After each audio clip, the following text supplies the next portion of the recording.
oh, David, you can't do this to me. You know, some PhD students coming down to my class. I already feel out of place because I'm younger than you and I'm trying to teach you. But I love street dance because the faces you can make in street dance are just amazing. You just look like angry, like slide by slide, second by second, and circle people who didn't have their arms in place. Wow. My Portuguese interview, I went in not knowing any Portuguese, not even like, how are you? This is so bad. Why did you not Because care of my grandma. My grandma's 93. No, she's looking after her mum, who as a child, who when she was a child looked after her. Don't you dare! Don't put that in my mind. That's such a funny story. Quite a dangerous place in terms of drug use and... That's a very big question. Emotionally struck by it, you'd probably be crying. You'd be a bit of a mess, right? I mean, I know I would. I mean, I'm very sensitive. I cry everything. Like, do you believe ghosts? So we're like, what's your opinion on spirituality? And they either get very scared or they get, oh wow. Boys and girls, ladies and gentlemen, welcome back to my podcast, Coffee's on Me, David Quan, where I strive to give guests legacy-worthy interviews that listeners can enjoy while cooking, commuting, relaxing, or walking their pets. It's another episode at the start of Easter exam term here in Cambridge. My guests and I see each other often, but definitely not because we live in the same building and are like 7 meters away. In fact, we rarely see each other in our accommodation, but rather she's always studying or having great fun in the library. Today, I am glad that I can enjoy a coffee with her. For now, we are approaching 10,000 podcast downloads, and if you have been enjoying the discussions on Spotify, Apple Podcasts, YouTube, or wherever you listen to podcasts, thank you, and please do consider leaving a review and nominating a guest by contacting me via my linktree, David Quan. Seeing this podcast on people's Spotify Wraps or receiving positive messages about the guests give me tremendous fulfillment. I cannot thank all the guests enough for their courage and insights. For those new to the podcast, welcome and thank you in advance for your engagement. Please know that I don't take your time and feedback for granted because when I started this podcast at a low point of my time at Cambridge, I was mostly just nervous about humiliating myself. But I went ahead with this passion project based on 3 ideals that still make up the content descriptions for every single episode. First, a purpose of giving. Second, learning from others, and third, sharing of stories. Given my many inadequacies, I will certainly listen back to laugh at how naive I am, but I genuinely maintain the deep conviction that this passion project, if wholly true to those founding motivations about giving, learning, and sharing, is a worthwhile pursuit. So on to my incredibly talented guest. Oh, gonna take a deep breath. Emma Whitaker-Pitts is a second-year MML, which stands for Modern and Medieval Languages, Spanish and Portuguese student at Clare College, University of Cambridge. Her experience as head girl of her secondary school, as well as secretary and teacher of street dance for the CUTAZZ Dance Society in Cambridge, has helped Emma to gather an extensive repertoire of leadership experience, recognised by her receiving of the Brathay Organisation Award for Outstanding Student Leadership in 2021. Her voluntary work in summer schools and her primary school in her local town, as well as her childhood rooted in musical theatre and her participation in many shows, has enabled her to realise her passion for helping children in their self-development through creative pursuits and creative outlets. Emma has competed with the nationally successful Cambridge University dance competition team in the Street Dance and Wildcard categories and has been able to make some incredible memories and friends throughout this. Her ambitions for her future include becoming involved in broadcast journalism as the Latin American Correspondent for the BBC and, on a senior level, becoming the UK ambassador to Spain or a South American country. Finally, she is hugely passionate about travel and learning about different cultures and believes the world would be a better place with a deeper understanding of these. Thus, she is looking forward to spending half of her year abroad on an internship in Bogotá, Colombia, in the British Chamber of Commerce in the British Embassy offices. Emma, you're an incredibly impressive individual, needless to say, but welcome to my podcast, Coffee's on Me, David Quan. Thank you so much for having me. Having a good morning? Yes, I've had quite a nice morning, quite a chill one, which is a bit surprising considering it's exam term. But yeah, had quite a nice morning, even better now. There's so much we're going to talk through, and I'm so keen to learn from you because I've always just admired your energy and just your commitment to a variety of different things, very interesting things, and we always have great conversations. So why don't we start with your involvement in the Cambridge University dance competition team? What have you been doing in there? So, basically there are like two components of it. So we have CUDCT, which is the uni competition team, which competes nationally in lots of competitions. And then we have CUTAZZ, which is like open to everybody across Cambridge. So you don't even have to be a university student, you can actually be just a resident in Cambridge. And that's what I was secretary of, but I've just actually finished being secretary of it, which is quite sad because I can't be on the committee again because of my year abroad, but it was an amazing experience. So yeah, with the competition team, I've been in it since first year, and we competed in first year. We won basically everything, which was amazing.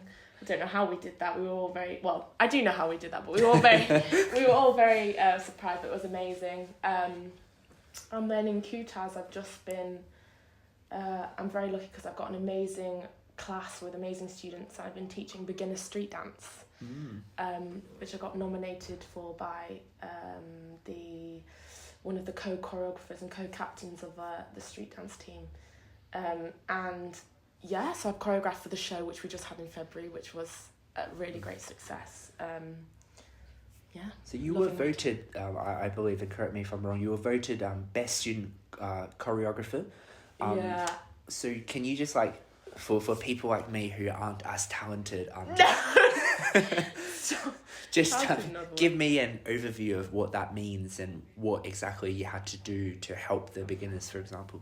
So, with beginners, I think it's kind of difficult because you can't go into too much like technical vocabulary, which I don't even know that much technical vocabulary because I was saying earlier my background isn't really in street dance, but we have these things called like street dance grooves, which are like sets of movements which you repeat over and over again. It's like to get kind of a feel for the music. So I kind of taught them some of those, which have really strange names like Bart Simpson and like really weird, very strange names. So it's kind of giving them a foundation in street dance grooves, but also I think beginner street is just about having fun. A lot of them, they're amazing. I did an Afro dance to the song Control by Malik Berry. And in this CUTAZZ show, and it was just incredible because all these people who were supposedly beginners were like, amazing. Like if you see, I'd love to show you, but if you see the clip of them dancing, they're all so in time. They look like advanced. They're trained. Yeah, amazing. But yeah, I just won it at an awards, like a little ceremony we had with everybody where people could vote. But it was really nice. I had such an amazing time with them. And actually you gain like friends through it as well because your students become your friends, all these people, and also people from like different years as well, like some PhD students coming down to my classes. I was thinking I already feel out of place because I'm younger than you and I'm trying to teach you but yeah, it was an amazing time.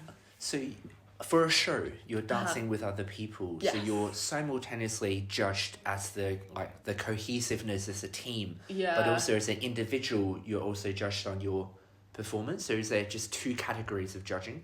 Is this like you mean for just CUTAZZ in general, just for everything dance? Yeah, so yeah, because I think you've obviously achieved a lot as a team, but also individually you're clearly recognised as through all these different awards. I was just hoping if you could elaborate a bit more on what it means to like be an individual within a team. Well, okay. The thing is, I think the whole point of, for example, competition team is you have to gel really well. I don't mean necessarily personality-wise, but I think also just being kind of, in a way, easy to work with, because I think for stuff like that, you have to adjust to... Last term, we were having rehearsals sometimes like 4 times a week of like, on Sundays I'd have like 4 hours in a row. I think you just have to be understanding and also quite tolerant of other people, because people are tired, especially a dance, they're worn down. So I think that depends on individual characteristics, obviously, because you have to be kind of an understanding person, but I think you develop more from a team, from the people around you. I think you kind of, in a way, like bounce off of other people's energies. You kind of get gain their energy, which is why, like you were saying, I always try to be quite positive and energetic, especially when it's at dance, because if you give that energy out, I feel like other people can absorb it. And they especially can give it back to you. Yeah, it's a positive cycle. Yeah, like transferring the energy type of thing. But like before you go on stage, you have to. I remember we had a competition at Manchester, and it's horrible because you sometimes watch the teams before, and it psychs you out, like mentally psychs you out. So you have to go out and you have to say to your team, I mean, you probably know with basketball, you have to you have to encourage, of course, but everyone does that. Yeah, and then we got second at Manchester to Manchester University, who are incredible, like professional level, amazing team, and we honestly thought we weren't going to play, so that was amazing this year. But okay, so you've won all these awards, but as we all know, they don't just come randomly. Like, can you maybe walk me through the preparation required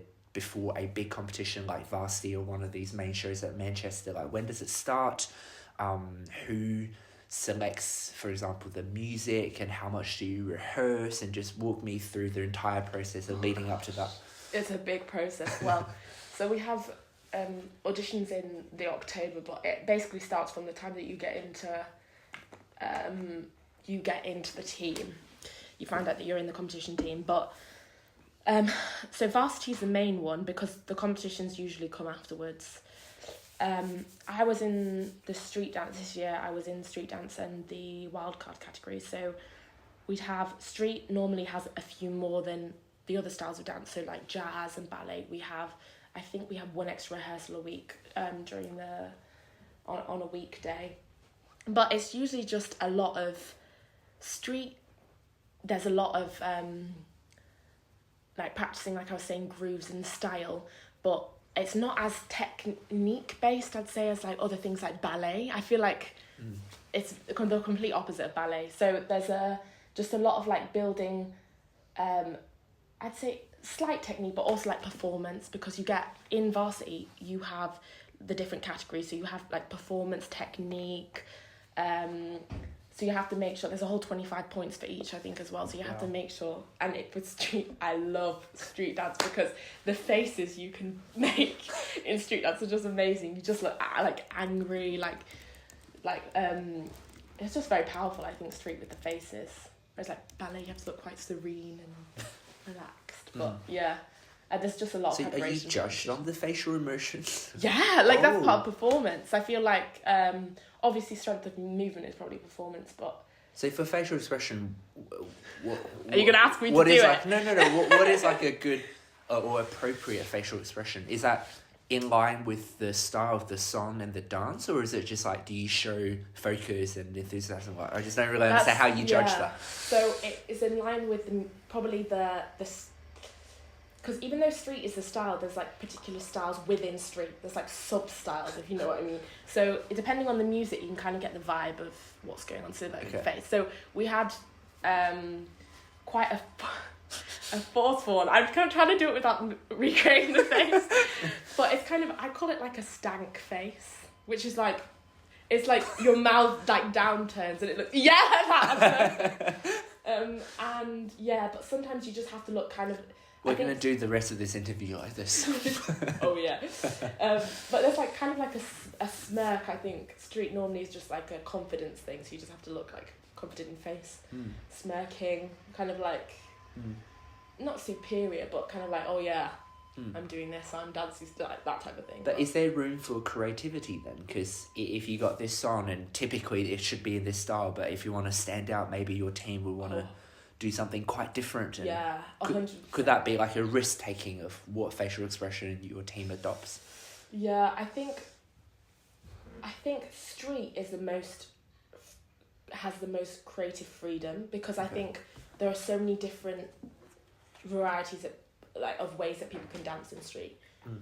Ballet and jazz is a very specific technique, but I think for street there's obviously people have their own like particular flair, I think, with that. So I don't think it's a risk taker. I think probably the judges will award you more points if you have more, I guess, like diversity in terms of like facials and styles. But of course you still have to make sure it looks it's done in unison, it looks united. But yeah.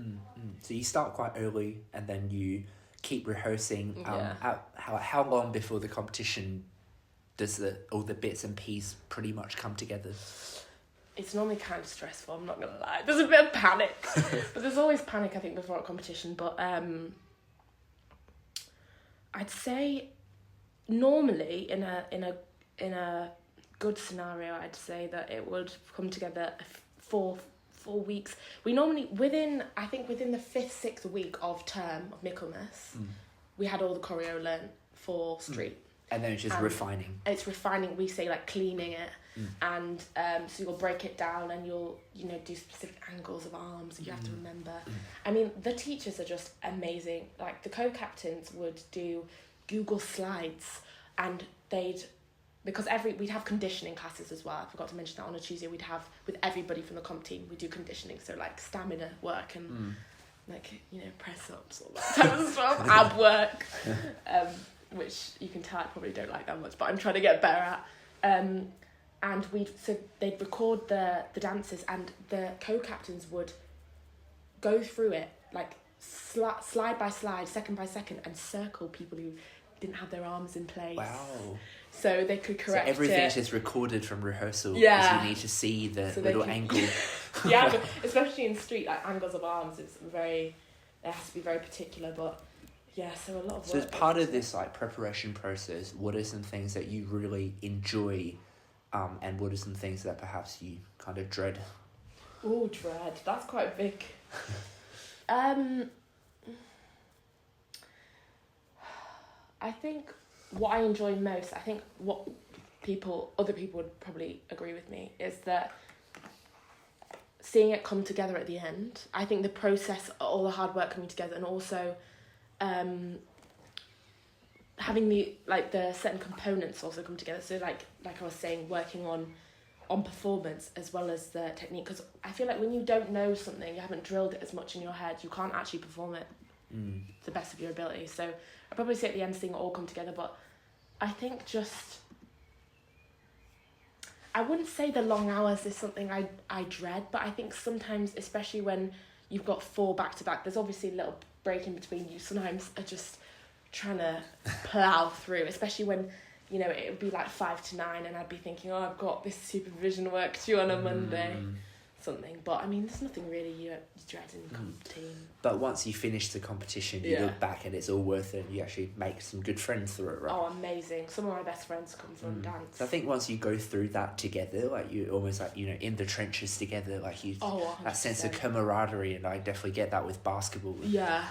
I hate it sometimes in those moments, but looking back in retrospect, those are actually some of the most character-shaping moments. Yeah, and it doesn't, and also you have to think it doesn't really matter if you lose or win, because at the end of the day, you've got this amazing team backing you, and I mean, obviously it's nice to win. I'm a bit competitive. Something but you're very used to. Yeah. Well, yeah. So, so you said the coaches are really good. Amazing. How does one become a coach? Are they all like former dancers, or do some of them just kind of learn coaching even though they don't dance particularly well themselves? Like I said, do you need to be a really good dancer to be a really good coach? Oh, that is, one of the co-captains of Street, she's completely self-taught, which is she's incredible. So she didn't do a club or anything? She just no. Find like YouTube videos. Yeah. She is incredible. And also the other one did ballet for 12 years or something like that. Self-taught? Well, no, ballet classes, but then she's gone to street. So also kind of like, because they're complete opposite. I don't think, obviously you can become a great dancer, obviously it shows with grit and determination, but I think you can kind of class them differently, being a great dancer and then being a great captain. But I think sometimes you do have to, know the ins and outs and all the specialist type, words for what we're going to do. It's like terminology. Terminology. But yeah, I think definitely you can categorise them as different, but I think you need a bit of both in order to be the best, type. And in terms of the learning curve, I would assume when you started it was very steep, but are you at a level now where it's like pretty difficult to make big improvements because you're already at this pretty high level? In terms of dancing? Yeah. How I dance? Well, I don't think so. I think there's always room for improvement in everything. I think improvement for me probably is kind of steady. It just depends on how much work and time I put in. I think over summer it's nice because you have more time, and I love watching. I think this is what one of the co-captains does as well, but I think they both do. But like watching, professional studios on YouTube, and then getting mirrored versions, slowing them down, teaching yourself. It's so just when really... you do that on like slow pace, what are you exactly looking for? Oh, on slow pace. I don't know, because I guess it's just, I don't follow it too precisely, because I think the whole point of seeing like studio versions is you see the huge I think I'm probably mainly just looking for the deviations in their own like style, because I think everyone, especially from these like studios, like I see ones from Korea, for example, some of them are so sharp in their movements, and some of them are so clean and like smooth. I think you're not really focusing on I say like how they do it. It's more the particular movements, and then you kind of adjust it to yourself. You know what I mean? Which is what I love about street, because it's also individual to the person. So and you it shows can a lot really about see their personality. Yeah, I think so. Yeah. Are there like how they categories dance. of personalities that you can... Ooh, in dancing style? That's quite interesting. Well, I think some people can kind of merge. They can be both. I think sometimes people can have like the smooth type movement, and then they can have sharp. Like I know someone who's very versatile who's in nearly all the teams on the comp team, and she can do both. She can switch easily between. Wow. But I think it takes a lot of practice, and like I just think again a lot of practice to get to that level, to be able to switch between the two. But I do think like you can definitely see someone's personality 100%, but then again it's very unpredictable because the movements are so diverse. But yeah, so if I went around the Cambridge University dance competition team and just asked, well, how would you describe like Emma's dance style and personality? Like, what do you think they would say? I think I'm known for being this was also the same with me for dance in secondary school. I went to a dance school. Well, I didn't do street dance, but I did other things. And I, like, for example, jazz, my dance teacher would always describe me as being very, like, just having so much energy in the movements. She'd always say, oh, Emma gives 120% in the dance. That's a high praise. Well, it's just, well, sometimes that can be good, but I think... I'm not that good at math, but 120 is pretty good. But, yeah, so I'd say just a lot of energy. I think that kind of matches like my personality, quite bubbly, quite out there maybe in my movements. But yeah, I'd say lots of energy. I like to have quite a bit of strength, force and things, but I think definitely an improvement I need to make for myself is to kind of see the fluidity in movement, because I think sometimes I want to be able to do, because in street there's also so many kind of like contemporary, I think, styles where you can have more of a story being told through the movement. I'd love to learn something like that.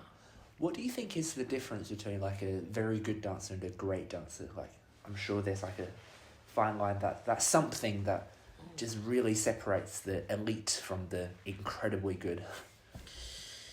I think it's all about being able to adapt in certain situations. So I know this is kind of hard to say because it depends on, for example, how much money you've had in the past. Because I think to be able to be more versatile in certain types of dance, you obviously have to be able to afford like dance classes to be able to train, right? Pretty expensive? Yeah, pretty expensive, which is why it's, well, obviously actually very expensive because you have to get all the kit and everything as well, if you think about that. And if you do like point in ballet, you have to get all the point shoes and things. But I think I would say like versatility is quite a big thing. But also, like I was saying, being able to adapt in certain situations. So there's been times where music shuts off, or sometimes being able to improvise, I think, is such a key thing. And that's sort of confidence. Yeah, a lot of confidence. Oh my gosh. and just being able to, I think rhythm is so key. Obviously, if you're a dancer, you'll have some rhythm, but without music, trying to carry on with what you were doing is just, it's one of the hardest things. And when you set goals on like improving dancing, like what are they like you know, smart goals? Are they, you know, do you write them down or is it just a constant dialogue with your coaches and your teammates? Like, how does it work? How do you, you know, just set goals to move ahead and progress your own training? I think sometimes it can be a bit of both. I think it's like physical ones that I write down on paper, but I also think a lot of it is mentally stored in my brain. But it's normally through dialogue with, you know, kind of the experts, people who actually, you know, at a higher level, they know perfectly what they're doing. So I think we get feedback from them. But it's kind of hard because I think what I love about dance so much is there's not like strict steps to it. I don't think you can put it in like a rigid box, especially with street dance. I think it's very, you can give improvements, you know, to specific routines maybe that someone else has choreographed, what their vision for it is. But I think when it comes to own personal improvements, you're the only one who can say that for yourself, really. That's awesome. And when did you start this? Because I can imagine that. What, dance? Yeah. Oh. Years of training and. Well, I started when I was 3. So 3? Yeah, 3. Imagine a little 3-year-old. Wow. 3-year-old me running about 3. But then I moved towns when I was about 7. To Leeds. Yes. Yep. So I used to live in Bradford, and then I moved to near Leeds, and I then started it. I had a 2-year break, started again when I was 9, the new place, and I stayed there till I was 18. I was at a dance school called Right Theatre Arts, and it was amazing. I trained in choreography, tap, ballet, jazz, and this thing called modern, which was like a mix between like ballet and jazz in a way. So I never really had like hip hop classes or anything, but I think I've always just seen clips of it and always just been so fascinated by it. I wanted to do it at university, and we'd have the odd class at the dance school. But I also did some Bollywood as well. I was just thinking, I did a car free festival about the, you know, raising money for the environment. And I danced some Bollywood with my teachers, which was interesting. But yeah, I've trained in a lot since when I was younger. Yeah. I know. I remember you saying you were quite involved in musical theatre growing up as well. I guess that's pretty related. Yeah, I used to love. You can probably tell by my personality that I love musical theatre.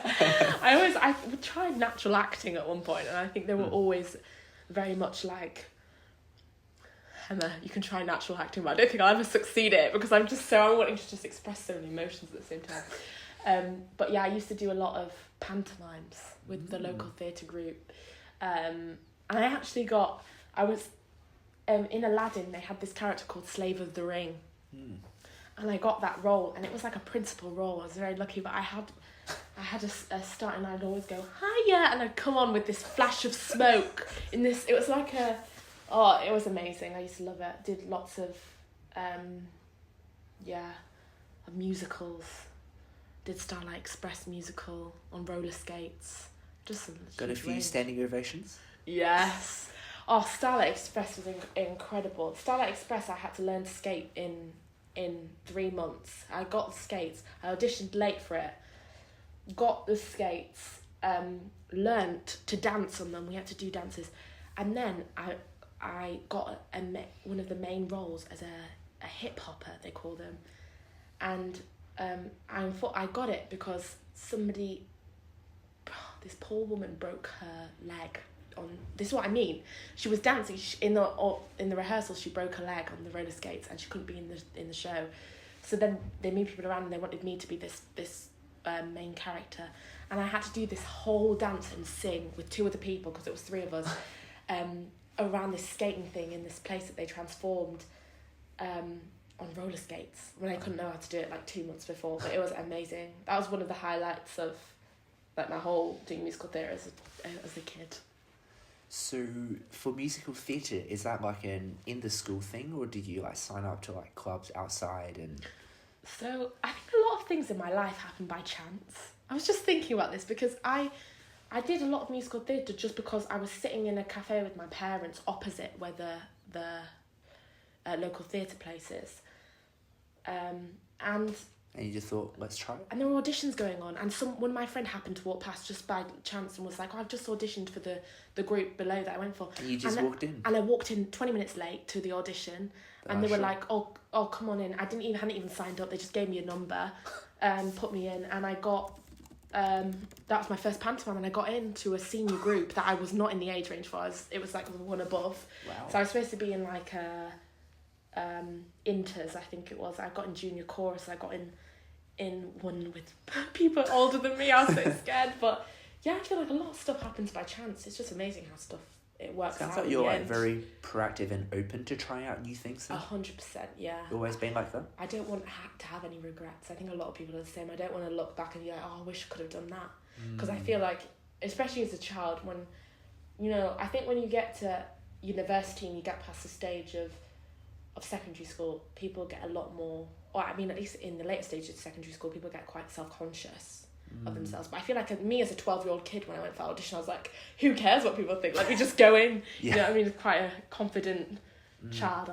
I'd still say I'm quite confident, but I've had my wavers in confidence throughout the years. But yeah, definitely was very open, and still am.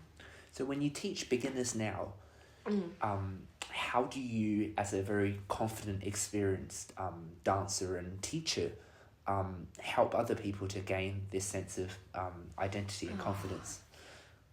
Oh, that's such a lovely question, because I feel like you have to be, especially when I feel like there's quite a toxic culture around dance, especially in terms of like ballet with physical appearance. There's been a lot of stereotypes about how ballet dancers have to be, quite slim in order to fit a certain image that, teachers. I've heard so many stories from friends in the past who have said that they've had that. So I think the main thing is about inclusivity, and also just being such an open space for students and people who can make mistakes and not be upset about it, because I think there's so much pressure placed on mistakes will be inevitable, mistakes. right? Exactly, especially when you're beginners. You have to, you have to start somewhere, and I just, I like to make it very like a type jokey environment. So I'll make jokes. I like to make analogies when I dance. So I'll I make up the choreo myself, but I'll do a certain move and I'll liken it to I'll be like, now you have to wash the window, or like something. I don't know. It sounds like I'm teaching tiny kids, but like not in that way. But as in, I try and make them laugh so they feel more relaxed in their place. But I think just having an energetic and open, welcoming space is just so key, because then they can grow as a beginner, and then they can get to the more maybe challenging stuff later. But yeah, you've got to make it a space where they can. Do you think most people sell themselves short then? Like they're actually better than what they think they are? Oh, 100%. I think everyone does. I think that self-consciousness, yeah, fear of failure, fear of falling, embarrassment. I'd say 80% of people probably underestimating themselves. Also because I just think not only in dance but in so many areas of life, people are just scared of failure. But then you get to, this is getting very philosophical, but you get to the end of your life and you think, why you have so many regrets. I've seen all these older people. I see statements from older people saying, what would you change about like your 20s, or what would you change about your life earlier? And they say, I just wouldn't have cared as much, or like I would have just gone for those things that I probably back then wouldn't have done. I think you just have to believe in yourself more. I mean, I should probably take my own this advice as well, but I say to other people. But yeah, definitely. So how did you gain this sense of maturity of not many kids or teenagers would be thinking about what would people be thinking about at their deathbed or at a funeral? That's very deep, wasn't it? No, I just feel like you've clearly thought a lot about what you want out of your life, how you want your life to shape out, and even though you appreciate that there are uncertainties, you know that there are still a lot of things within your control. How did you gain this understanding?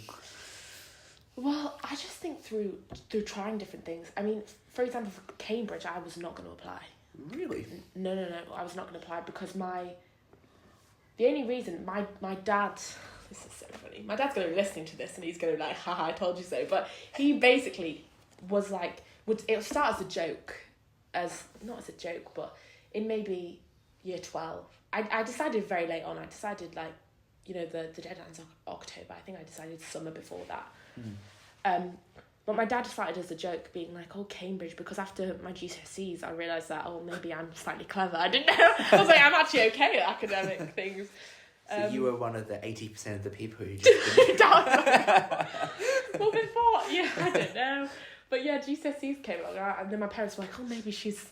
They're gonna deny this, but they'd say, you know, maybe she's actually kind of clever after I got my GCSE grades, because I naturally lack quite a lot of common sense. Like it's known everywhere. I'm quite clumsy, which is funny because I'm a dancer. In dancing, I'm not that clumsy, but other things, you know, I'm quite clumsy. So it was interesting. I think after that, you know, my dad saying, otherwise I probably wouldn't have applied, and probably my school saying, well, maybe you should go for it. But I think realising that,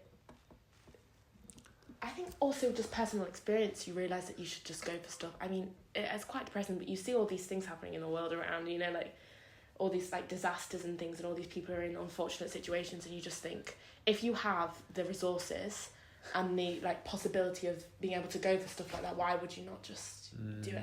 Because my biggest fear, well, one of my biggest fears would be, you know, having regrets in the future about stuff and not doing it. So academically, it seems like you blossomed at the end, just at the right time. Just at the right, yeah, maybe. But I guess once you got into uni, I believe one of your essays for Portuguese were commented by your senior supervisor as the best essay they've ever read. That's pretty high praise, considering a few years ago you didn't think you were good enough for Cambridge. Yeah, that was when I saw that, I thought she'd given me someone else's feedback, honestly, because I think she just said something like it's the best essay she'd read on the book, but one of the best essays she's ever read. And then she put on my report, she said something like, and I've had like 20-30 years of teaching experience. The best essay, wow. I was, oh my God, I think I cried a little bit. But it's a big achievement, like, honestly. It's stuff like that also makes you think, oh, I'm actually doing the right thing. Like going for all this stuff, like trying to do things that, you know, maybe to take the risks. Especially, I mean, I don't know if you could say that in terms of like literature essays, but I think sometimes, especially, I think people could probably relate in like essays. People don't want to write stuff in case maybe it's stupid, maybe it's too far-fetched. I feel like some of mine is just going, on one hand, the metaphorical meaning of this, you know, trying to say stuff. But yeah, I love that book. And I also feel like I'm the type of person who, I feel like this is the same for a lot of people, but if I do well in something, I tend to like it more. This is quite an interesting thing, but like, it's definitely in secondary school when I did better in certain subjects. Like, I loved biology. I did quite well in biology. I tend to like it more. So, when did you develop this love for Latin American culture then? It kind of goes back to, my mum used to, she taught in Spain for 3 years on the coast, and she taught English to students, and after that she did flamenco for some years in my childhood, and I remember going to watch her do flamenco and all the whole outfit with the castanets and everything, and I remember being so amazed and like fascinated by it, because she was an English teacher, and she used to do that on the side, and I used to think, oh, this woman has a dual life. She has these two, like, this alter ego, you know, when she goes and does flamenco. I remember I first got a passion through my mum, because she loved Spanish, and then I just remember, this is kind of really bad, but I remember, because at Cambridge you have to do 2 languages. Now, I know at Oxford you can do 1, but at Cambridge you have to do 2, and I remember thinking, right, so I've got Spanish, but I didn't really have any interest in a lot of other things. So I thought, what could I do? And then I thought Portuguese would be amazing, because then I can speak and communicate with the whole of the South American continent, and, you know, Brazil and all that. That would be amazing. So then I went into my interview not knowing any Portuguese. My Portuguese interview, I went in not knowing any Portuguese, not even like, how are you? This is so bad. Why did you not learn the basics? Because they'd said this is horrible, but they'd said you don't need to know anything. Basically, just come to you know Spanish, of course. Just come to because they are very different. I get a lot of people saying they're very similar, which they are in some ways, but they're also very different. But so I knew like thank you. I knew thank you was obrigada. But then I was like, I went in and they gave me a whole text in Portuguese and said, tell me what's going on. And I was like, right. I knew my mum in the morning had been joking about, oh, I'm not going to get a text you're not going to get a text in Portuguese. Because I got a text in Spanish, of course, to analyse in the interview. But me and my mum had been joking and she'd been saying, oh, you're not going to get a text in Portuguese. And I've been laughing. And then I come out and said, Mum, I got a text in Portuguese. They made me tell them what was happening. So you just froze, and were you just like, oh, sorry, I didn't realise I needed to do I was this. like, yeah. They were like, why has your personal statement got nothing about Portuguese? Because I hadn't read any books, of course, in Portuguese like I had in Spanish, because I didn't know the language. Because it was ab initio, so it's from beginning. So I thought, I'll learn it here. I work really hard here, but of course... It's fair enough. Yeah. But then I was lucky enough, so then in my personal statement I had nothing, and they said, what have you looked at to do with Portugal? Or like Brazil or Portuguese speaking countries. I said, I know a song, I've listened to a song in Portuguese. And they went, okay, so what's the song? And I went, well, it's Girl from Ipanema. Oh, and so I played that in band, yeah. Really? I love it, bossa nova, jazz song, I love it. And then we analysed that, and I thought, I remember coming out of the interview thinking, oh God, like, I know nothing. But it worked out well. Obviously, I talked and analysed stuff fine, so whatever. But yeah, just picked Portuguese out of that, and I love Portuguese so much, so everything works out well. So at that point, you hadn't done your year abroad in Colombia? Yeah, no. Okay, and then, so you did your Cambridge interviews, and then was waiting on the offer when you made the decision of going... Oh, sorry, this is your year abroad. Yeah, next year. Oh, this is what you will be doing. Yeah, I figured this out quite recently. No, I thought you took a gap year. No, I mean, that'd be amazing. Imagine doing a gap year in Colombia. No, yeah. Just came straight here, unfortunately. But, yeah. So, okay. Is your mum a teacher then? My mum's a teacher, okay. Yes. Well, she was. She's retired. Okay. Secondary school, primary school? She did a bit of both. Okay. Yeah, English teacher.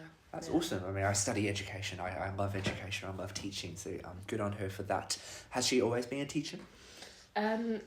Yes. Well, she did it.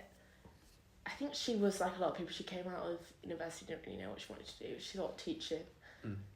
But yeah, she'd done it for years and years, but then retired.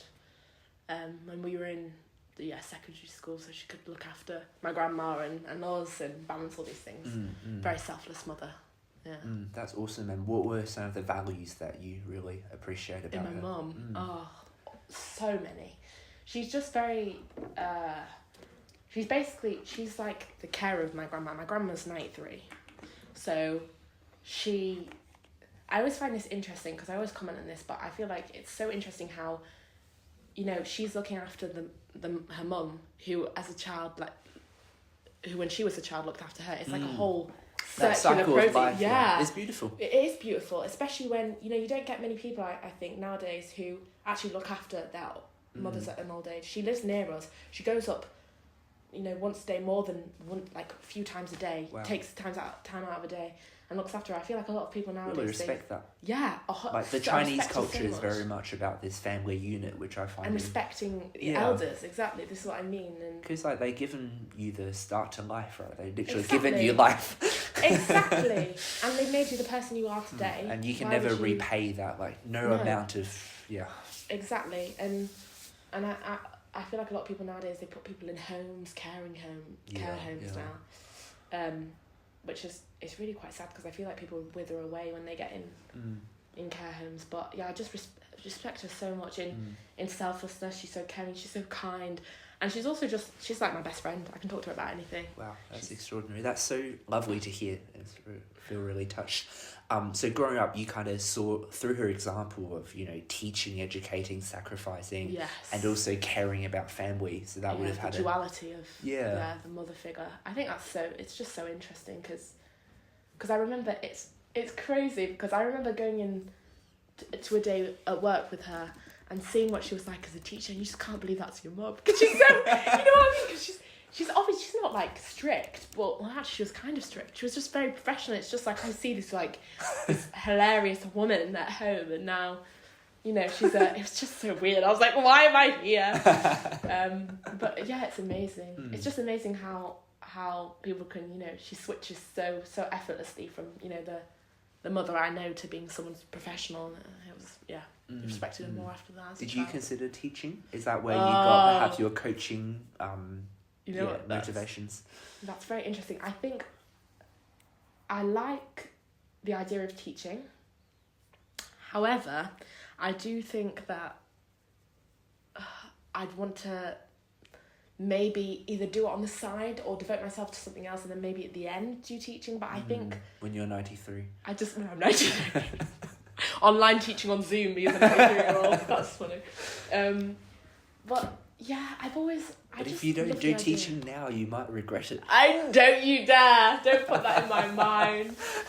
I just think I love teaching because I love working with people. I mean, you can work with people in a lot of different settings and coaching. settings. I think with dance is such a good way to combine the hobby and continue that community. Yeah, it makes me so happy working with people. You know what I mean? Like we were saying about energies, it just makes me just feel so much more positive and just energized for the day when I'm with people. Yeah, you probably know that as well. You probably feel that way, but it's almost like when you give service, give up your time, you're sacrificing, but you actually end up receiving so much more because you get the joy and the fulfillment and the connection and the relationship with those people, and to see especially kids develop. I think it's so rewarding. Like that high five you give someone could just make the kid's day. And that's what I loved about basketball coaching. It's like, every interaction is such an opportunity when you realize the opportunity you have to influence someone's trajectory of life. Because I know of all the different coaches and teachers through their sacrifice and through their encouragement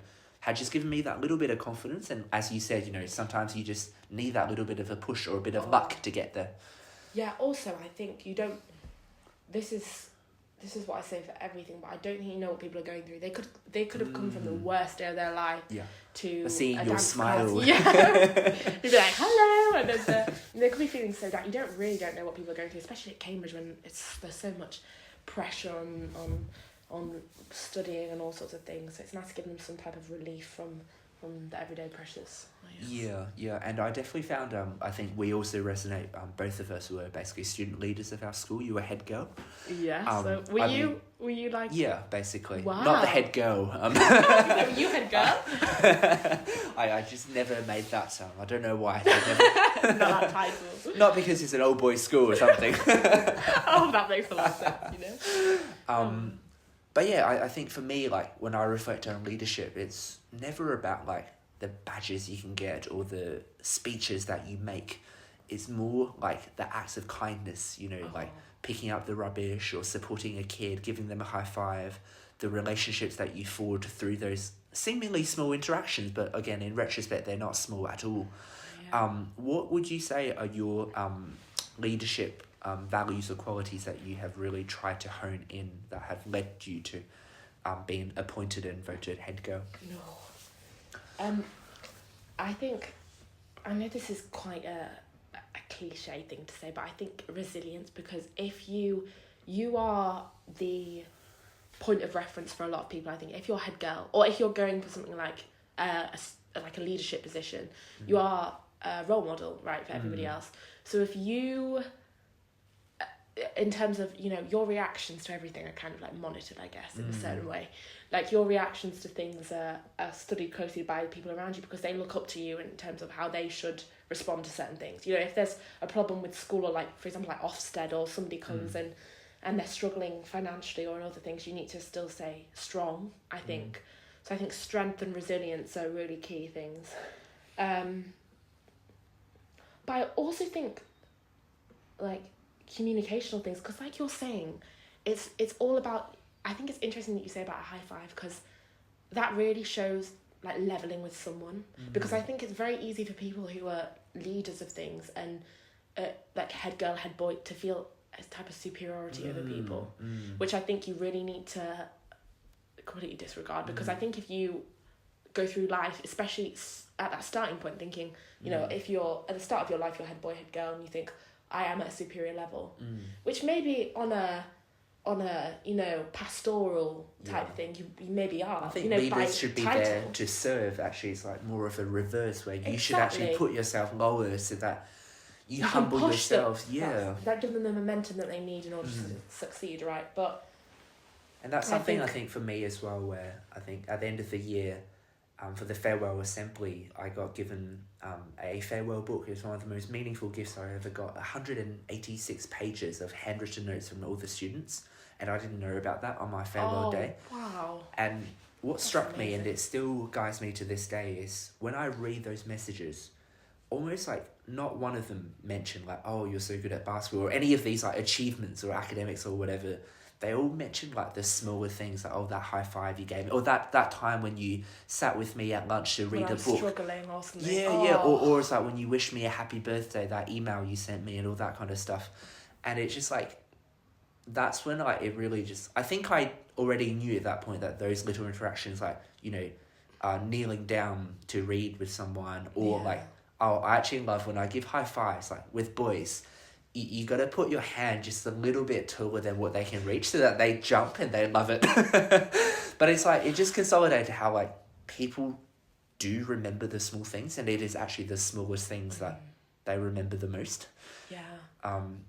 Did you have any like moments when it just, you just felt that fulfillment and joy of, wow, like this is beautiful, and just like you at the farewell or something like that. So I think, well, I got the same. I think handwritten words from people are just so special, because I remember on the last day I had a book where I brought it in and I was like, I'm determined to get some notes from like teachers and from people, and I still look at it and it's just amazing. Like I just love like reading it about, you know, about, also it's interesting seeing what people think of you, like from an external viewpoint, because you can obviously think, stress about what are people's perception of me, but I think it's really interesting seeing like especially teachers and comparing it to like your, you know, people you've worked with on like student leadership team that I helped lead. But I remember this is kind of different, but I spent a lot of my summer doing this after exams, but I made a yearbook, and I had a page for each person who wanted to be in it. And we had like people could comment quotes. Wow. So they typed, it was on like a yearbook system. Digital system. That's so cool. And they would type, you know, quotes in for people, and teachers could put things in. And it's just so nice. Good memory. It's amazing. And also pictures and things. And you have that years on and you think, you know, it's kind of bittersweet, because then you see people you haven't seen in years who obviously it's inevitable that you're going to lose contact with. And you see them and you think, what are they doing now? Which is so interesting. But I mean, my town that I live in is very small, so I always bump into people, which I just love. You know, people you haven't seen in years. I go and I see them and so what are you doing now? And they're doing the most amazing, like outrageous things somewhere. They're, you know, in jobs and stuff, and you see how people have grown from year 7 till now. It's amazing. In terms of your teachers, what were kind of the report card comments that they given you throughout the years? Like, were there any recurring themes and words and adjectives? I got a lot of Emma's an asset to the school. I got that a few times, which is very nice. What, because you taught your Spanish teachers? No! Yeah, that's such a funny story. I was lucky enough to have a mock interview for Cambridge, which my Spanish teacher at A-level sat in on with the deputy head. And my Spanish teacher asked me a final question in the interview, Emma, and just like out of interest, which could have caught me off guard because this takes quite a lot of thinking, but I already knew for some reason. He said, what is your favourite word in Spanish? And I said, anonadado. And he was like, what does that mean? Which it means flabbergasted, like stunned type thing in as an adjective in Spanish. But I remember him being like, I was thinking, oh my God, I've got the word wrong. And he took his phone out and he had to search it up because he didn't know what it meant. He's like, Emma, you're teaching me new words. So that was actually one of the things that my Spanish teachers wrote in the book that I brought in at the end. They were like, Emma, you teach me a lot of things, which I thought was so nice, because it's like back to that thing that you were saying, like it's an exchange of learning between people, which is I think what we get all the time every day with all types of people that you meet. What an asset you are, Anna. Emma, sorry. Oh no. So when you were head girl, you obviously won the leadership award, which is phenomenal. And if I've not mistaken, you had made some contributions in the mental health and environmental space. Would you like to elaborate on what you did? I know you're quite humble, but go for it. I just think it's quite hard because it was during the COVID pandemic, but there was just a lot of like online mentoring type things. We'd have to do online Q&As about, we do some about mental health, we do one-to-one peer mentoring. It's just so hard when you lose that face-to-face contact, I think, in the pandemic, to do things that actually can emotionally like positively impact people. For example, mental health. I think, of course, like we have here, you can have we can have therapy online, from the nurses, you can talk to them on Zoom or whatever. But I think it's sometimes you need that face-to-face meeting, because I think that when you go online, it kind of loses some type of, not like humanity, but I don't know if you know what I mean in terms of, it loses that special, like emotional, I guess, side of it. But we had to do made videos that we had to edit together, tips, and we had to create spaces where people could go to. Just the resources, accessible resources for people to just turn to, especially when it's something like the pandemic, when people can, I think the pandemic either made or broke a lot of people. But yeah. So how did you come up with the idea then? Well, I actually think because I had an interview for head girl, we had to think of some things, and I thought, what would I most like to do as head girl? And I thought I'd like to help people in terms of mental health, because I knew that in our school it didn't, not that it lacked mental health, but I think in a lot of schools and a lot of universities still nowadays, a lot of places still lack mental health facilities. Exactly, like people see it as a binary of like normal and then suffering with mental illness, but there's also the other dimension of flourishing. Like, not only are you normal, but you feel like life is fulfilling, you have great relationships. And at school we use the PERMA model in positive psychology, which is well-being is categorized by 5 components: positive emotions, engagement, relationship, meaning, and accomplishment. So positive emotion is like how often and how much do you feel the good things, like joy, happiness, optimism. E is like engagement, like when you do something, do you like lose sense of the time? Like, I'm sure when you dance, it's like you're so focused, like you're so engaged. Yeah, that's true. R is like relationships, like do you feel like there are people who you can talk to, who support you, who care for you? Are you contributing to other people's life? M is meaning, like do you feel like you're working towards a goal? Are you making progress? And A is like sense of accomplishment. Have your efforts paid off? Like when you look back to who you were before, have you improved as a person? Are you proud of yourself? And that's like a framework that I found really helpful at school. And it's like you can literally just like rate yourself out of 10 for each of these components. Wow. And you can often see when you're not happy, 1 or 2 of these components are quite lacking, and then you can have like targeted interventions. Like if you lack relationship, then maybe you need to message your old friend and just have that catch up. So you see which parts are lacking in your life, so you can just a quick self-assessment. That's what we did at school. That's very but my point is, like, oftentimes lots of people will be on like a 6 out of 10 for all of them, and it's like, well, they're not like struggling, but they're also not like flourishing. They're just like not floundering, but they're just like, nah. But it's like you can really, through an initiative, I can imagine is what you would have done. It's like, well, our school doesn't have a mental health crisis, but we can still push it to be much better. And I think that's so awesome as head girl. Really interesting about how you say there's not like people have like binary systems, and then you've got that, and it's so level. There's so many levels. It's like in fact, there's a lot of like questionnaires and online tests where you can get that measured. But just quickly, within 5 minutes, I can easily just identify. And there are moments when I just lack 1 or 2, if not 3, and it's just like, okay, well, what can I do to get more positive emotions? What can I do to be more engaged? That's interesting, because I think people aren't conscious of stuff like that until they sit down and they actually listen to themselves. Because I think the world's so busy nowadays that people don't have time to actually listen to what their body's telling them and stuff. Yeah, so definitely. Wow. But congratulations on your idea being passed through. I'm sure your first gut instinct idea was make everyone do street dance, and then you probably quickly realised that's not very feasible. Well, you know what? That could be a mental health initiative. Actually, could be. Like Joe Wicks with... release those endorphins, all those Dance with Emma. Oh my God. Dance with Emma. Zumba yoga session. Wow. I mean, if the head girl or head boy does that, I actually think it would be quite popular. You know, you're going to make... You said not about regrets, David. You're going to make me think I regret not doing that now. No, I'm saying you can run it at Clare. Yeah, the Blythe room. Wow. I would attend. Oh, that's awesome. So you did a lot of dance, musical theatre. Anything else like that you think had really shaped the person you are in your upbringing? Oh, wow. You know, I think that's quite an intriguing question, because I feel like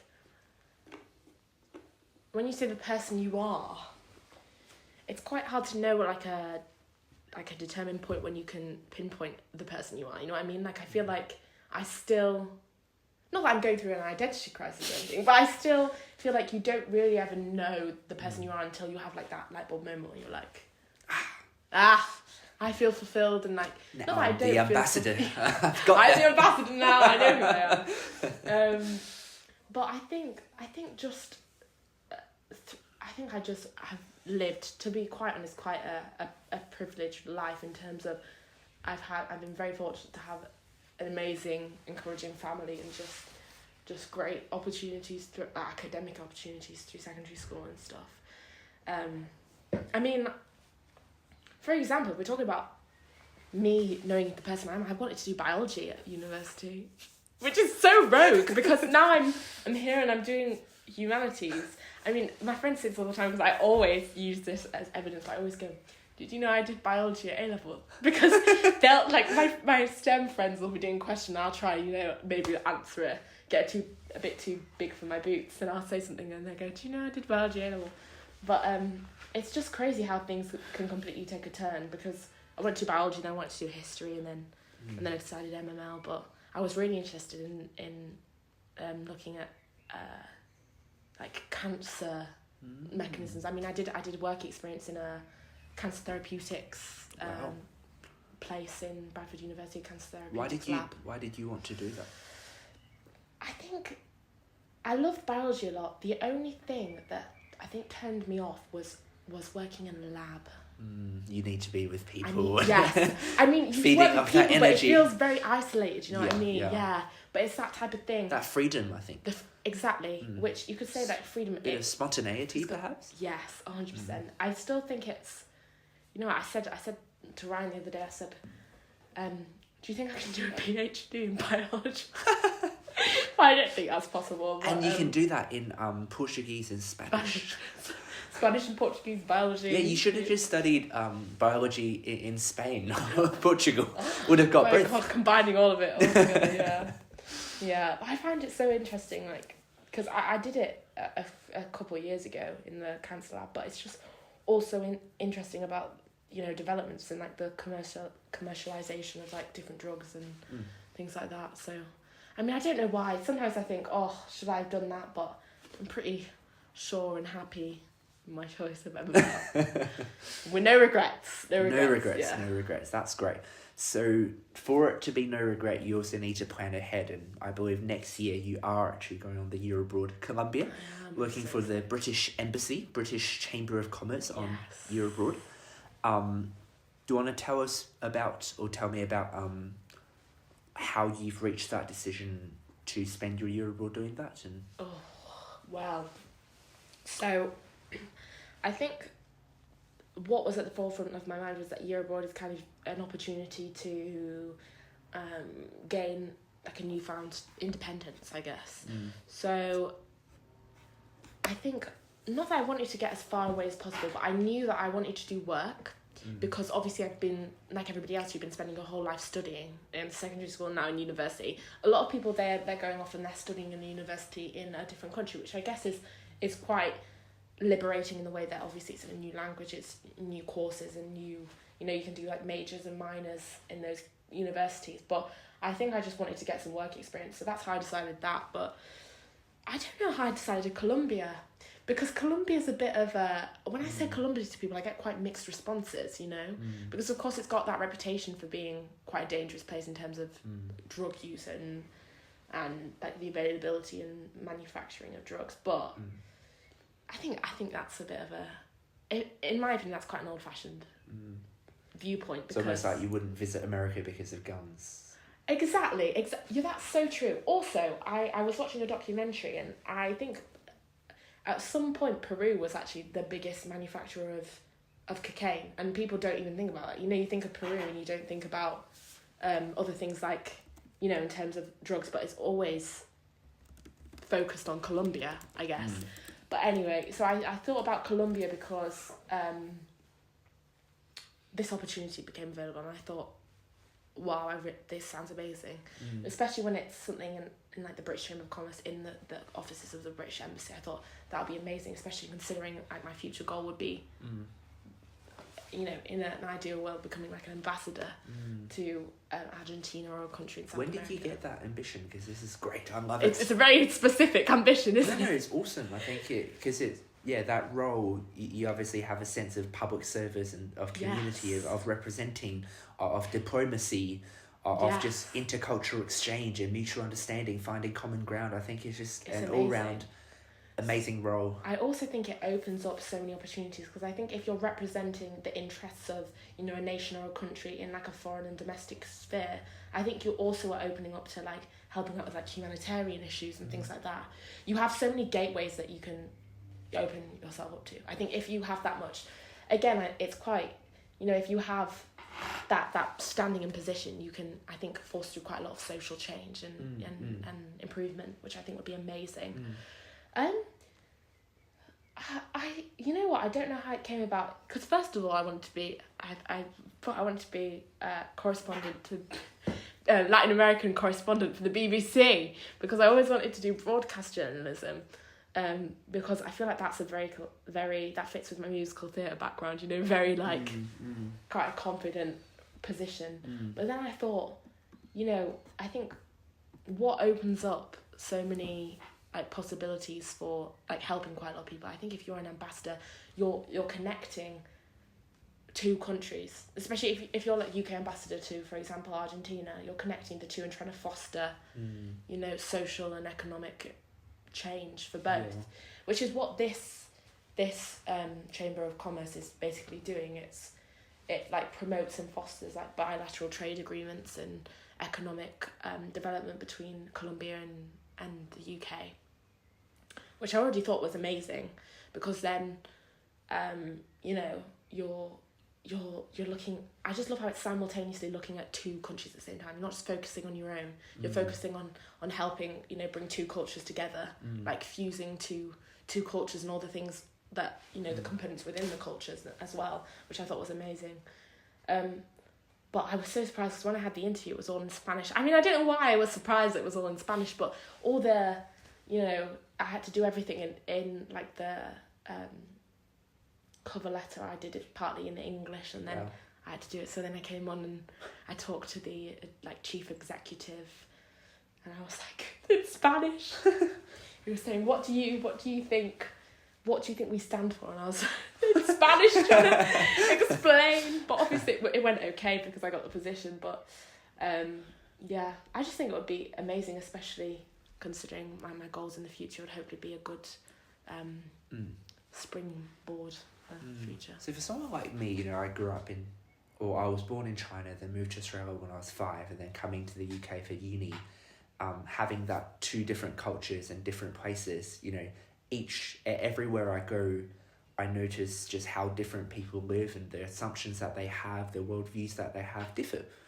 Of course, there's a lot of commonalities of the intrinsic human motivations or relationships and connections, etc. But there's a lot of different ways of looking at things. And I was wondering, as you learn about the different cultures, is there something that you've changed your mind on?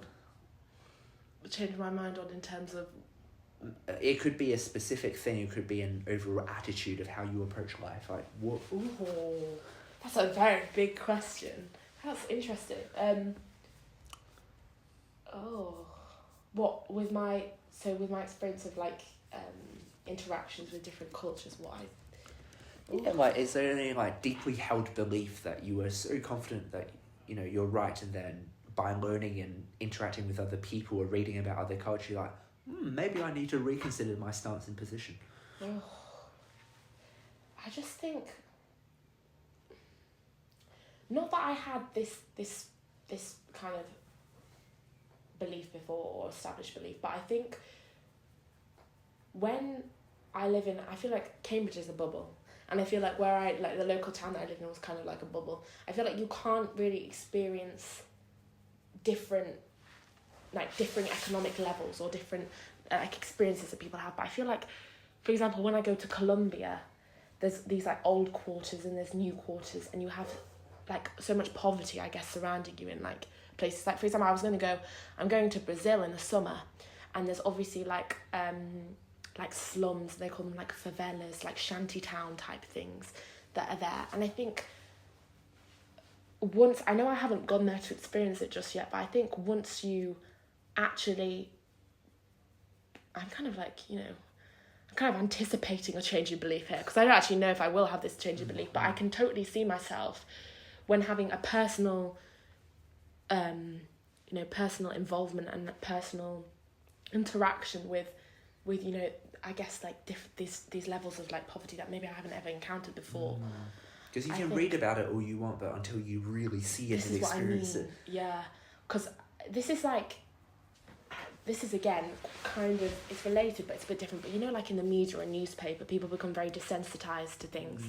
So I feel like a lot of maybe natural disasters or people are dehumanized through media and through the newspapers and things. So we hear about natural disasters, we hear about earthquakes, we hear about maybe acts of terrorism or acts where maybe a lot of people have died in certain things, and I feel like we still go about our everyday. It doesn't really affect people.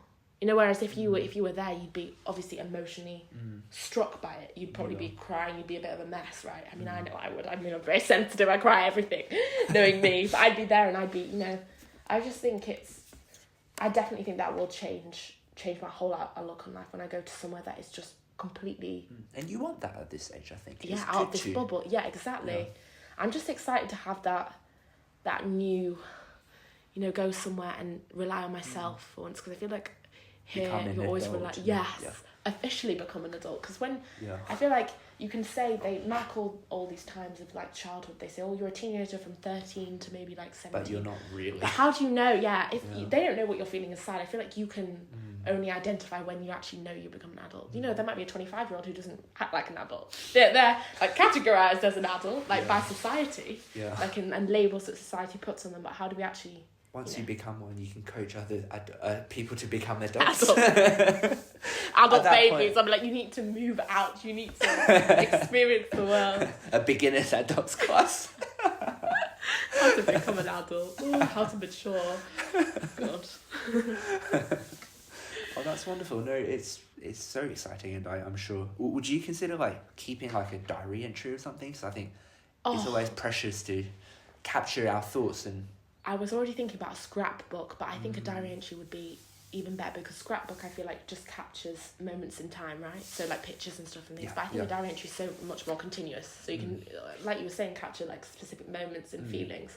Because I think it's hard to look back and there's a lot of bias. Like once we learn something, we just assume we've always knew this, but it's like no. I know, exactly, and also I feel like it's quite sad. But as time goes by, I'm gonna want that diary entry. And want to, publish it. Publish it. My first book. Colombian travels with Emma. Travel book. There we go. That would be really interesting. Would you like to be the editor? I would love to. Deal. Oh, that's really exciting, and I'm sure Mum and Dad and family are quite excited for you as well. Excited, quite nervous, as you can tell, as I was saying about Colombia, and me having no common sense. But I think when I'm put in a situation... I think you have a lot of common sense. Thank you, David. I think you're the first person who's ever said that in my life. It's just, I think, when you're there, you'll be very... As my sister says, I need to get better at being streetwise, which is so true. I think when you're there, you'll be more aware of your surroundings. I think people get comfortable in certain settings. Like here, I'm very comfortable in Cambridge. At home, I'm very comfortable. But I think when I'm somewhere that's completely foreign to me, I'll be more aware of my surroundings. I'm sure it'll be completely fine. I'm very excited. So, what other things have you been prioritizing? Like you prioritize, like for example, this I don't want any regrets, so I want to try get as much exposure as possible. Mm-hmm. What other things do you care really, really deeply about and that you've devoted your time or attention or resources on? Well, I think it's kind of linked to everything that I've done. So head girl, I guess. This is more like, that's obviously young adults, but I think with teaching, and I've volunteered at quite a lot of, I volunteered at summer schools in creative like pursuits. For example, with I did like a musical theatre one where we taught kids from like as young as maybe like 6, I think, acting, singing, dancing, all that stuff. It was kind of an intensive summer school. And I've just volunteered. I volunteered in my primary school. I volunteered around in my local town, and I think I'm just interested in helping children through, because I have quite a lot of experience in creative types of environments. I think because also a lot of people have said why children are not, for example, adults. But I think children is really interesting because I think they're still at that stage where, for example, I think children use senses to perceive a lot of things, and I think musical theatre is very it's based on senses. It's rooted in using your senses to kind of convey a specific emotion and things like that. So and also I just believe like children are very malleable in terms of learning, because they're still trying to establish who they are. Yeah, and they need like practical types of scenarios to comprehend emotions. I think they can process and display emotions better, I think, through learning by creative methods. Also, I read this book. It was actually part of the course. I think it was first year, but it was called The Language Instinct, and it was by Steven Pinker. And it was like it was proving or detailing how like humans have like an innate capacity for language. So it was saying how children, people say that children can actually adhere to languages better. It's been proven through scientific study that children actually are better, more malleable towards languages. They can learn them at a faster pace than, for example, adults can. And that's like to do with the debate about whether language is within our DNA and whether humans... Like the language acquisition device was by Chomsky. Yeah, by Chomsky. And how, whether it's like by like repetition that we learn language, or whether it's, like innate. But I think that's guess just... this like nature-nurture debate goes in every aspect of... And like sociology would be like, structural versus agency. Like it's the same thing, and I mean, this might be me simplifying and being naive, but I feel like both, of course, count. It's just what proportion and what implications does that have. So, like, just because you might naturally be disadvantaged shouldn't take away the hope that through your own effort and practice and repetition, you can get better. Yeah.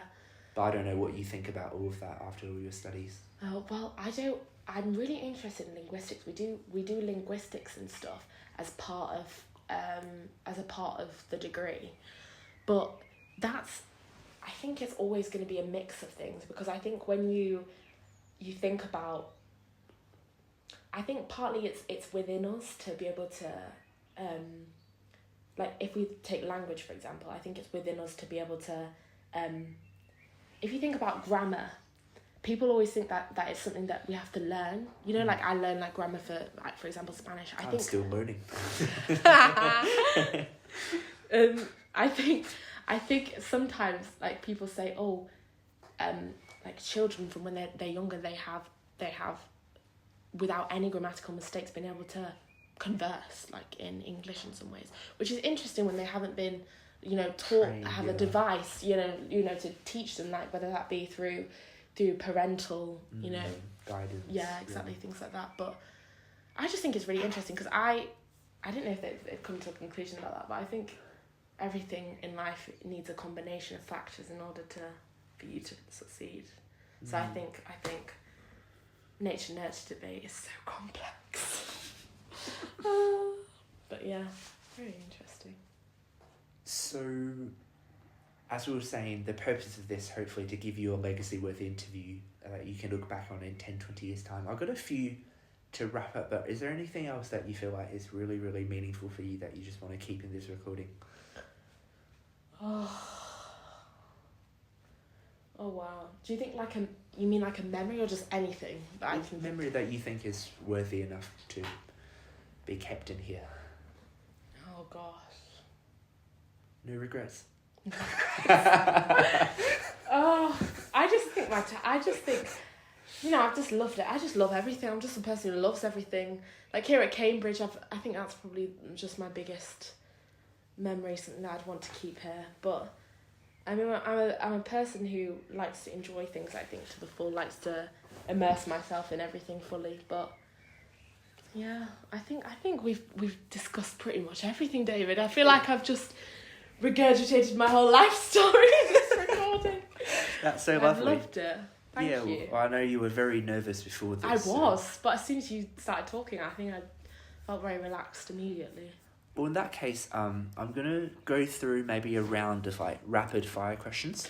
Ooh. So for these, I don't actually know. I'm just gonna come up on the spot, and you just gotta basically have a few seconds and just go for it. Oh, like one word answers. Doesn't have to be one word, but just don't think. Just your gut instinct response. Okay. Interesting. First one, you would like it for languages. Name an onomatopoeia. An onomatopoeia. Bang. Well done. Oh no, are you testing my... This is not supposed to be a test of intellect, David. This is supposed to be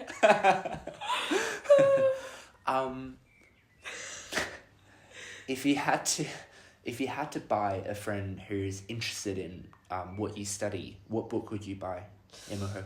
Oh, I've got a book called like Latin American History and Culture, and it's just a huge comprehensive book about pre-Columbian cultures, Aztec, Inca, and how all these different influences like African, Asian influences, Native American influences, indigenous, have all come to make South America as it is today. It's just very interesting. Who would you say you look up to the most when you make major life decisions? Like, who do you lean on? Could be multiple people. Well, obviously I'd have to go for someone in my family, but my sister is a huge, huge inspiration to me. She is just the most... She would hate me to say... Not hate me to say it, but she's very much like my mum in terms of... just because they are very similar. They say it all the time. They have sort of little disputes, but it's because they're very similar, which is why obviously I say I respect my mum so much. I respect my sister hugely as well as my dad. But my sister is just incredible person. I'd probably say I look at. She makes very clever decisions. See, sometimes I make a bit silly decisions, so I look up to her for that. Favourite movie? Oh, David, you can't do this to me. Jesus. Oh my God. What did I watch the other day? I'm going to tell you one that I cried a lot at. I'm not going to say favourite because I can't choose favourite. I'm going to say one that emotionally wrecked me. Wrecked you. Have you watched The Notebook? Yes, that's beautiful. It is a beautiful film. And I think that relates to what you were saying about like your mum valuing that family component. I guess The Notebook is very much about commitment and true passionate love. It's not about money, it's not about fame, it's just two people, the protagonist, the male, keep writing letters, and the music was touching. It was, and also I feel like the moment when she realised that, it all that dropped was me. into place. It was like a jigsaw piece moment, putting in the final bit. I watched that maybe like 2 years ago, and I think I watched it about 2 years ago. Do you cry? I do cry, of course. I'm human, Emma. I know some people who didn't cry at that film, so I just have to check. Yeah, I mean, on that point, on the one hand, you're like really like liberal in the sense that you're very open-minded. Mm-hmm. You like to try new things, but on the other hand, I can also see the bit of a social kind of conservative side where the family unit, the tight-knitness, the stability of the family structure. Yeah. Can you maybe give a brief critique of, critique as in not necessarily bad, but just an overview of what you think about the modern culture? No. Are you going to ask about politics, David? No, not politics, just the social, like, our generation, right? at uni there's a lot of different ways of living and different ways of seeing the world. I guess what I'm trying to say is I sense both. Yeah, you have a foot in both. Paths, basically, yeah. Yeah, so how do you, for example, think about issues from, say, marriage to dating or spirituality, religion type stuff? Yep. Yeah, just how this generation, because you're perceive stuff. Yeah, I know what you mean. It's a very open question. So as in, my opinion, how I think in terms of these things. Yeah. As well. Because I don't want to comment on what I feel like. There's just so many different opinions that can be made, and I think also a lot of opinions are based on personal experience. So I can never speak for anybody else, I feel like, because I was talking to someone I know. Sorry to go straight onto religion, but we were talking about in terms of like God and like, how would you know that God exists and things, which I think is always such an interesting question. I feel like this is what I did when I first met somebody and we sat on Castle Mound and I said, do you think God exists? And we sat there and talked about it. I love asking questions like that. I'm like, do you believe ghosts? And we're like, what's your opinion on spirituality type stuff? And they either get very scared or they get, oh wow, this is intriguing, and they start answering. But I talked to someone about this and it kind of came to the conclusion that I have had no personal type of experience for me to think that God is real. Like nothing special has like touched my life to make me think, there's a higher power, which I think is also a really interesting thing. In terms of marriage, this, you commented on the fact that I'm kind of like both ways, which I think is, I've never actually thought about that about myself before, but I do feel like I'm very open, as in, I think people can do whatever they want, and I completely respect like whatever people do. But for myself, like marriage, I feel like I'm quite I'd like to get married, because I know some people don't think that having this label that the government place on you, this contract that's made, it doesn't make a difference. All it is just a label. But I think I'd like, because I feel like also with marriage comes security and stability, right?